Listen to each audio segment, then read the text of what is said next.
Mr. Leibowitz forgets, he remembers actually, and I appreciate all the respect for taking my dad at that point in his life and bringing him here with you. I know what that meant, and that friendship means a lot. And I appreciate you letting me after my third high school. This was my fourth high school because I was a wild kid, and I appreciate what you did, Mr. Leibowitz. But first and foremost, you know, my old man on game day, there was nothing that you could do or say. When Sunday or Saturday came around and they were playing, he was on another level, dude. And I know you know that, and that meant more to him than anything. And the camaraderie and the relationships and the people in this room and the alumni, what you guys do through your life, meant everything to my father. This today is one of the most amazing days that he appreciated more than anything. So for that, on his behalf, for Pia and my sisters, we appreciate, we're honored and we appreciate this honor. Thank you very much.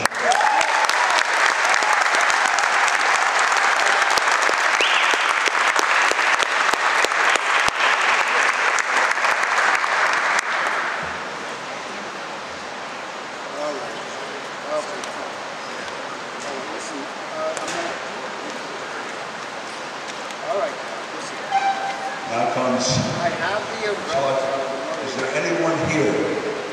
Then it's whatever it is. Besides the Duke and myself from the 1958 championship team? Okay. I just want to let you guys know that there are many guys that are still around that I'm in touch with on a regular basis. Joe Hurricane, Mel Myers, unfortunately Jimmy Lodano, our fullback, passed away 2 years ago.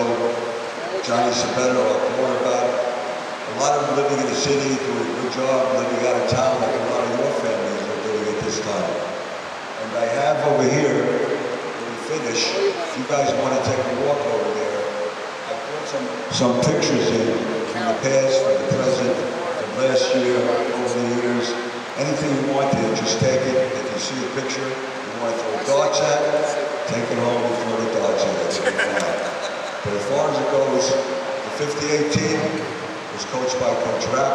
There's some pictures there of the 58 team, the backfield, and Coach Rapp was Coach of the Year at 58. We had a great season, great bunch of guys. It was the first time that the Utrecht won the city championship, I believe, and it was a great honor for everyone involved. I mean, every one of us did pretty good. I have to admit that being at the Utrecht was my main concern when I finished playing ball and coming back here. It was a magnificent thing for me. I have to give credit, though, to someone that put up with all my nonsense for 59 and a half years. My wife, Arlene, who's sitting over there.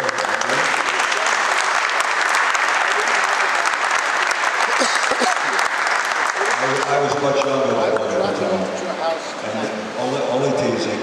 And then I have my daughter Sharon and my son Sean. And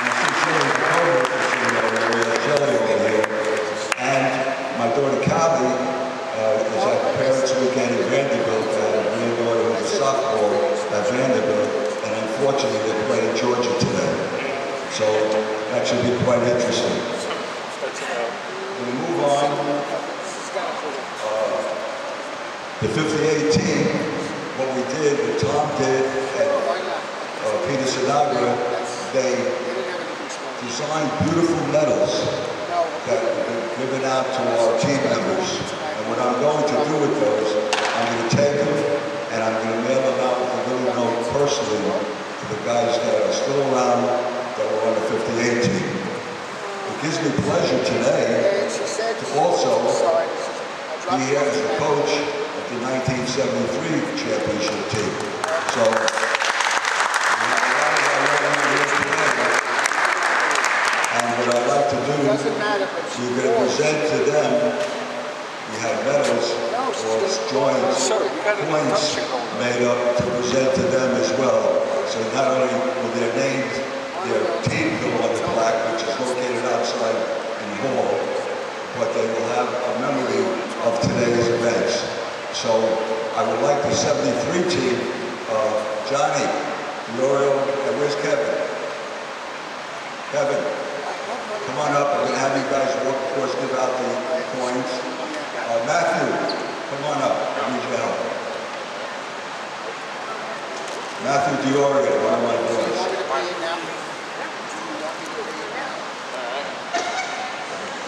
I want anyone from the 73 team to come up on this side, walk across, and you'll get a medal. You know what? I mean, she's still there. No, I'm not someone. I was two. I'll ask him for it.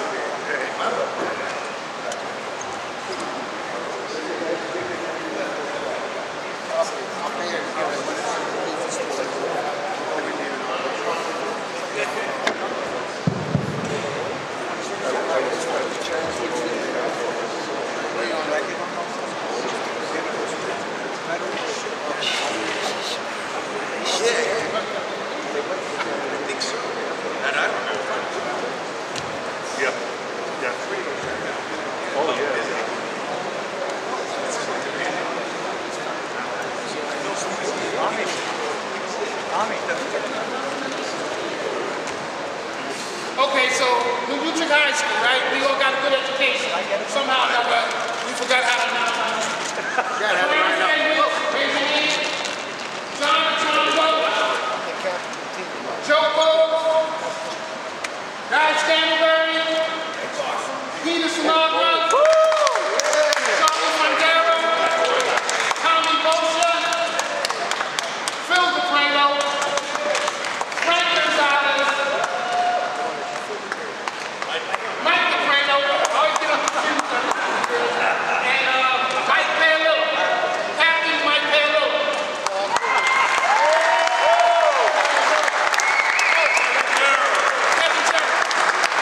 Guys. Cleve Archer, better known as Yogi. Okay. Where's Sal Sibilia? Get a good picture, Steven. Guys, want to take a nice picture? Get in there, Atrando. I will, absolutely. Get everybody in there? Yeah. All right. Good. John Diorio.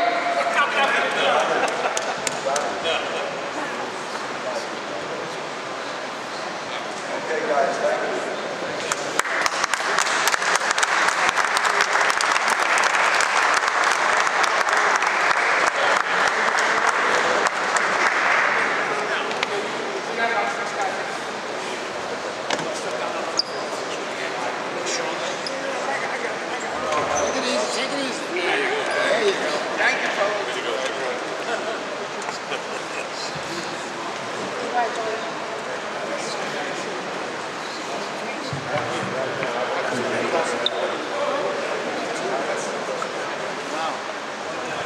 And the coins are for sale. If anybody wants to buy, we're showing them both sides. This is Freddie. They'll do anything to make money. Hey, we gotta make money. Guys, it was great seeing the 73 team. You guys probably know that I'm in touch with a lot of the players, not only the players from here, but I coach up at Byron Hills High School, and I'm in touch with a lot of the players up there. So it's a carryover. And the ironic part was, the first year I started coaching up there, I was coaching my grandson at quarterback, and this guy walks over to me and says, are you out on Liberals? I said, yeah. He says, I played for you. I said, Barada. And he did. He played for us. Tony Barada, his son, played for me at Byron Hills. So I had 3 Utrecht graduates whose kids played for us at Byron Hills High School.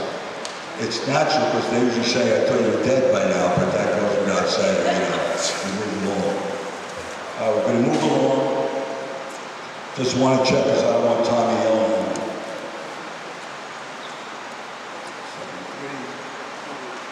I got you. We're inducting Tony Ricciardi. Tony was the right tackle on offense and defense on our 58 championship team. Lived on 57th Street, 17th Avenue. We all went to New Utrecht before FDR was built. FDR came in later, thank God none of us had to go there. So the bottom line is Tony was an all-city and all-metropolitan tackle, scholarship to Indiana University. He's married, had 5 children, has many, many grandchildren. And when I was coaching at Brooklyn College, a couple of his boys were playing at one of the colleges, and he came over to me at the sideline and said, Coach Liebitz, my grandfather wants to say hello. I said, who's your grandfather? He says, Tony Ricciardi. I said, then I really knew that I was in bad shape at that time, and the grandchildren stopped coming in. But it was really wonderful seeing him. Tony has always been close. I've been in touch with him. I thought he may be here. He was living in Jersey for a while. He may be in Vegas now. But I am going to take the medals from the 58 team, as I mentioned, and send it out to anyone that we know is available. Moving along.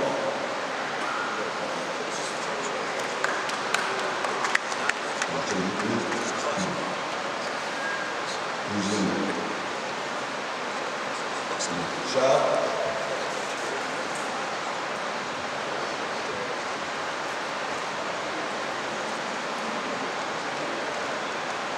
Hi, everybody.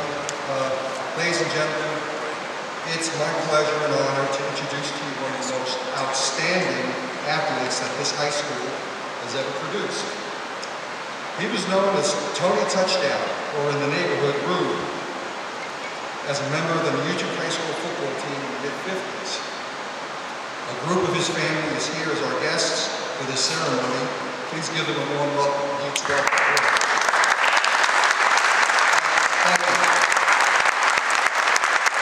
As a 6'1", 190-pound high school running back, he was built like an ox. He was a man who achieved excellence on and off the field. 1956 was his graduating year, but he also was a three-sport athlete. He played football, basketball, and baseball. In his senior year, he was second place in the city scoring title, scoring 81 points. He served our country after that for 3 years in the U.S. Army. Then he came back from the Army and went to CW Post for 4 years. He was co-captain in his senior year, and in 2010 was elected to the CW Post Football Hall of Fame. He was invited, and he didn't go because he wanted to be with his family, but he was invited to play for the Green Bay Packers and then for a team in the Canadian Football League. So obviously this guy had a lot of talent. He played 15 years for the Staten Island Hong-Pang Touch Football League. Now, I'm from Brooklyn, and I never remembered Hong-Pang. But once I talked to the family, I looked it up, and I saw the pictures from that, and it's not touch football. It was tackle. They didn't wear any uniform. They didn't wear any equipment. They had a great uniform, but it was tackle. All you saw were people bouncing with each other, people getting off the floor. It was a pretty tough league. He loved his family, loved his grandkids, he loved sports, and he loved fishing.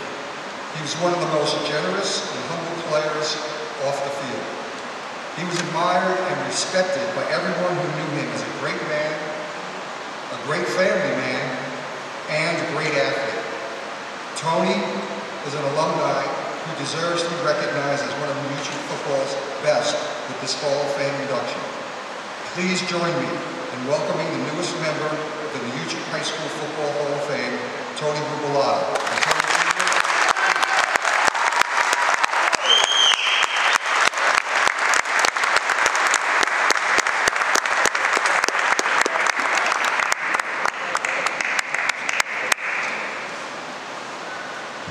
First of all, I'd just like to thank the Alumni Association for putting this special event together every year. Special thanks to Sal, who did the research and representing my dad. You know, many times I would sit with my dad and he'd always reminisce about Utrecht High School, and those being the best days of his life. He said all he ever wanted to do was play ball, and that was his whole life. After playing ball, Sal had mentioned, his whole life was coaching his children and his grandchildren in sports. And I remember the day he had to stop playing ball. He says, you know, a little piece of something has been taken out of my life. That was his greatest love, was to play ball. And I would say to him, I said, Dad, did you ever work out? He said, no, never lifted a weight. It was all natural in his case. I said, the only thing I ever did was come home from the school center, have a cherry apple pie and a quart of milk. That was my workout schedule. And for people I spoke to, that's all he ever did. So once again, I just want to thank everybody for putting this together. It was really an honor and a really special event. And my dad was here. He wasn't a man of many words. He'd say to me, say what you got to say, get the hell off the stage, and let these people go home.